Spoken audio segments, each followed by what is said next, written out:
Hello everyone, this is Sangeeta. Welcome back to my channel Green Fingers.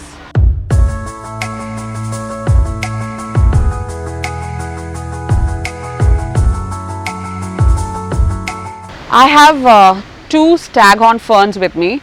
I think there are almost like 17 varieties of staghorn ferns available, but I have only two of them with me, and this is one. This plant is around 7 to 8 years old, and I had kept only one plant in this, and it is developed to two plants now. I will show you a bigger plant that I have. A plant that is almost like 25 years old. I will take you to that plant. Come.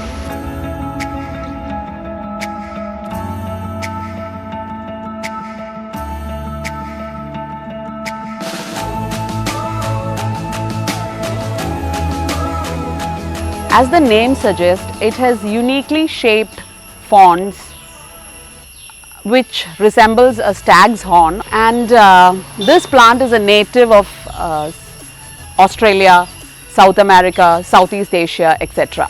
Staghorn fern have tufted roots growing from a short rhizome that bears two types of fronds, basal and fertile frond.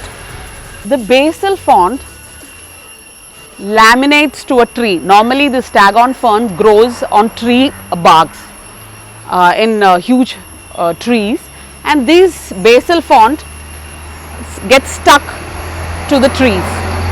It actually protects the root, the fertile root, and it also, what it does is it collects this forest litter, it collects water for the plant in the wild. The most important thing is, when you take care of a fern, of a staghorn fern, is that the humidity should be correct.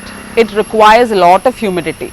As you all know, that forest will have a lot of humidity. It likes tropical weather, and it requires that kind of a warm temperature, but it should be moist as well. So most of us, what we do is we use this as an indoor plant. What we can do is we can take a wooden board and we can mount this plant. When I say a staghorn fern, do not think that the plant is going to be so big. There are so many plants attached to this. This is actually propagated on a huge coconut shell, and it has been there on that coconut shell for almost like 25 years. So you can imagine how many plants are growing in it. It was just one plant. Like for instance, this was a plant when we bought it. It was only this much. Only this much I propagated on a coconut shell, but it grew to this size. It took a lot of time, but it grew to this size. When we propagate this plant on a wooden board, you can attach some sphagnum moss or some cocoa peat to it, and then keep this plant on top of that. And you can tie it with something, a soft material like a plant strip if it is available.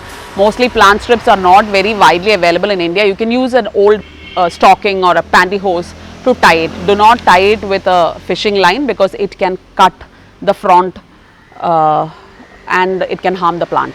So do not tie it with a fishing line. Always use a soft material when you mold it on a wooden board. Otherwise you can keep it in a basket, a coir basket, or as I have done, like a coconut shell. Anything that can hold on to moisture, that will be ideal. And as I told you, the humidity level should be high when you are taking care of a fern. And the temperature also, ideal temperature will be like 25 to 35 degrees Celsius. That will be the ideal temperature for a staghorn fern.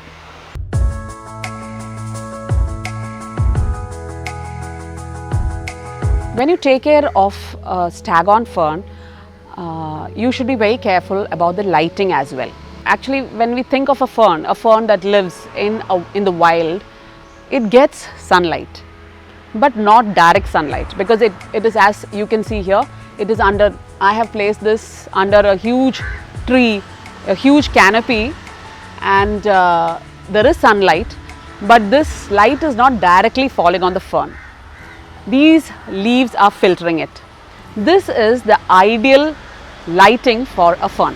That is why it has been growing here. I have not changed this fern from the time the fern was here. Actually, this is my father's. He has bought this, and this was his idea to mold it on a coconut shell. but what I want to point out is that the lighting should be perfect. The filtered light that comes through the leaf is the perfect ideal thing. But in case if you are keeping it as an indoor plant, make sure that it is near a east facing window. In that way you will have sunlight also, and it will be filtered light also. If there is a window or a curtain close by, it will be filtered light, and filtered light is most important when it comes to taking care of a staghorn fern. And as you can see, the ferns doesn't flower. Many people have this doubt that do these ferns flower? No, ferns will not flower, especially a staghorn fern will not flower, and it will not produce seeds. So how do you propagate this? How do you make another plant from this? I will show you that. This plant, from this plant I can make more than 10 to 20 plants, because as you can see, there are so many pups in this. There is a small pup which I will show you here. You can see this. There are so many pups here. So if you want another plant,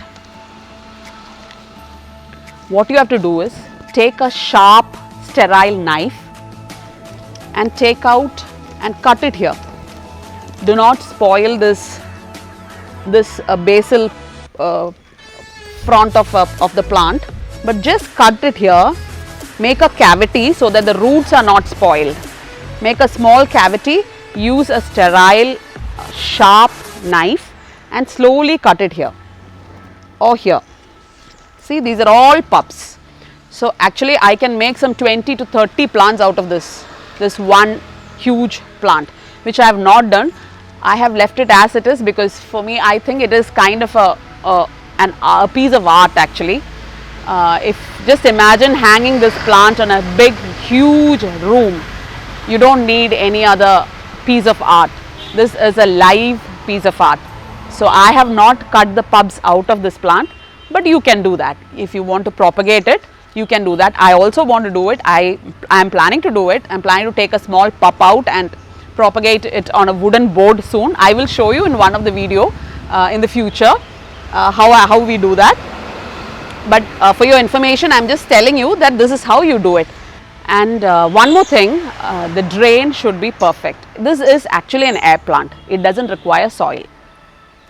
So you have to make sure that the water is draining out from the board or whatever, the shell or the basket. Water should not collect inside the basket when you are keeping the plant in a coir basket. So make sure that the water drains out in time, but do not forget to water it at least once in 3 days if it is kept indoor, or if it is kept outdoors, I water it every day. And when I say I water it, normally I water it with a hose pipe, but once in a week I mist it as well. I take a sprayer and I mist it. All ferns love misting. So misting is very important. You can do it once in a week. If you have kept the plant in your indoors, then you can mist it once in like 4 days or 5 days. The plant really loves misting. And talking about the fertilizers used, ferns actually do not require much of fertilizer. I used to fertilize this regularly, like once in a month or so before, but now I've realized that ferns do not require that kind of fertilizers. When you fertilize the fern, you can do it like once in 4 months or 3 months. Maximum you fertilize it 4 to 5 times in a year. That is more than enough. It takes a lot of time for it to grow, but you just buy the plant, take care of the plant and just leave it. The plant will grow on its own. Water it regularly, make sure that the humidity level is proper, make sure the temperature is good, and if there is a fan or if there is an air conditioner running indoors, make sure that you keep a water body close by, a small cup of water somewhere close by to the fern inside the room, so that the humidity inside the room is ideal for the plant. If you notice that there is fungi developing in your plant, in your indoor plant, make sure to treat it immediately. Fungus can actually kill the plant. You can see black dots on the leaves or the leaves can turn yellow. Just look at the plant, you will understand why, whether there is a fungal growth in the plant. Black spots are one clear indication that the plant has got fungus, and in that case treat it immediately. Or it can be due to high humidity. Just reduce the humidity for 1 to 2 weeks and see if there is any difference, noticeable difference, and then you can come back to your normal humidity, watering and all that. The staghorn or this elkhorn fern is a collector's item. So you can buy this from a nursery nearby, near to your place, or I don't know whether it's available online. If I'll check it. If it is available online, I'll put the link in the description box. You can buy this plant. You don't need to buy a huge plant. Buy a small plant and mold it properly. Keep it in a coir basket or a wooden platform, a wooden board, and you can keep it indoor or outdoor as per your convenience, but keep it in a place where you think it is ideal for the plant, and do not move it. Let the plant grow in that condition, and water it regularly, and make sure that you are checking the moisture and the temperature of that area. Hope this video was useful to you. Buy a plant, keep it at home and take care of it. If I can have green fingers, you can have them too. Plant something today and prove me right. Bye bye. See you in the next video.